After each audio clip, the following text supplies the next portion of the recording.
అమ్మ చెప్పిన ఒక్క మాట ఒక మంకీ లైఫ్ మార్చేసింది. ఈ మంకీ పేరు పంచ్. అది ఒంటరిగా ఫీలవుతూ ఎవరితోనూ కలవలేకపోతూ ఉండేది.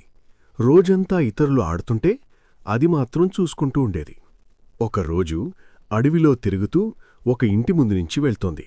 అప్పుడు ఆ ఇంట్లో ఉన్న అమ్మ ఉగాది పచ్చడి తీసుకుని బయటకొచ్చింది.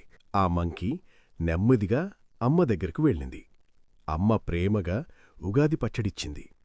ఆ మంకీ ఉగాది పచ్చడిని టేస్ట్ చేసిన తర్వాత తీపి, చేదు అన్నీ కలిసిపోయి ఉన్నాయని ఆశ్చర్యపోయింది. అమ్మ నవ్వుతూ ఒక మాట చెప్పింది. ఆ మాట విన్నాక పంచ్ మెల్లగా మారింది.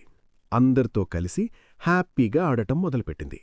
దాన్ని చూసిన మరో మంకీ, ఇంతకాలం ఒంటరిగా ఉన్నావు కదా, ఇప్పుడిలా హ్యాపీగా ఎలా ఉన్నావో అని అడిగింది. అప్పుడు పంచ్ అమ్మ ఇలా చెప్పిందని చెప్పింది. జీవితం కూడా ఉగాది పచ్చడిలాంటిదేనని, తీపి కూడా ఉంటుందని, చేదు కూడా ఉంటుందని, అన్ని రుచులు కలిస్తేనే జీవితం అందంగా ఉంటుందని, ఏ పరిస్థితి వచ్చినా ధైర్యంగా ఎదుర్కోవాలని చెప్పింది. ఆ మాట విన్న తర్వాత మిగతా కోతులు కూడా అర్థం చేసుకున్నాయి. ఆ తర్వాత అందరూ కలిసి అమ్మ దగ్గరికి వెళ్లారు. అమ్మ అందరికీ పచ్చడి పెట్టింది.